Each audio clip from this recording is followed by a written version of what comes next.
नमस्कार दोस्तों, आज मैं आपको बताता हूँ हिंदी विषय में प्रकरण सुदामा चरित्र पर लेसन प्लान। सबसे पहले अपने सामान्य उद्देश्य लिखते हैं। ये सामान्य उद्देश्य है अपना। उसके बाद में आता है विशिष्ट उद्देश्य। पहला हो गया उद्देश्य ज्ञानात्मक, दूसरा हो गया अर्थ ग्रहणात्मक। उसके बाद अभिव्यक्तात्मक और इसके बाद चौथा आता है अपना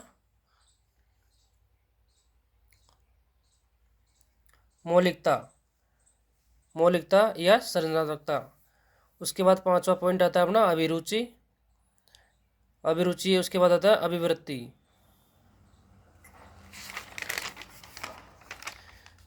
उसके बाद आता है दोस्तों शिक्षण सहायक सामग्री। कक्षागत सामग्री आता है जैसे चौक, डस्टर, श्यामपट्ट, संकेतक आदि। विशिष्ट सामग्री में लिखते हैं अपन सुदामा चरित्र प्रकरण से संबंधित चार्ट या मॉडल। फिर आता है पूर्व ज्ञान। छात्र सुदामा चरित्र कविता के बारे में आप सामान्य जानकारी रखते हैं। फिर आती है दोस्तों प्रस्तावना, छात्राध्यापक क्रिया और छात्र क्रिया। प्रस्तावना दीजिए दोस्तों। विद्यार्थियों, हम किस देश में निवास करते हैं? भारत देश में। भारत में कौन कौन से धर्म के लोग निवास करते हैं? हिंदू, ईसाई, सिख, जैन इत्यादि। हिंदू धर्म में किन किन भगवानों की पूजा की जाती है? राम, हनुमान, श्री कृष्ण।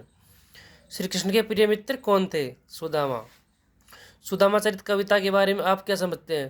तो दोस्तों ये हो जाएगा समस्यात्मक प्रश्न। इसके बाद हम लिखेंगे उद्देश्य कथन। छात्रों, आज हम सुदामा चरित्र कविता के बारे में विस्तार पूर्वक अध्ययन करेंगे। ठीक है। उसके बाद आ जाएगा दोस्तों प्रस्तुतिकरण में ऐसे बना लेते हैं हम कॉलम: कर्म संज्ञा, शिक्षण बिंदु, छात्राध्यापक क्रिया, छात्र क्रिया, श्यामपट्ट कार्य और सहायक सामग्री।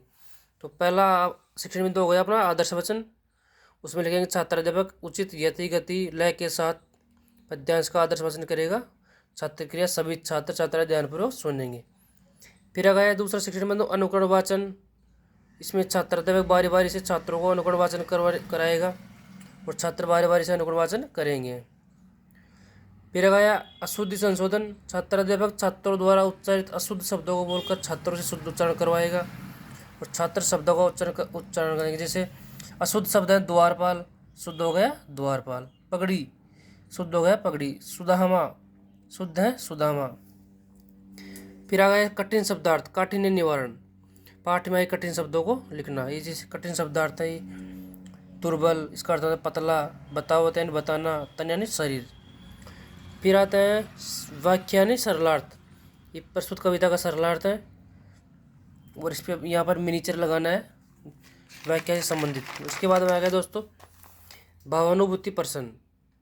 ये भावानुभूति प्रश्न है चारों। फिर आता है सस्वर वाचन।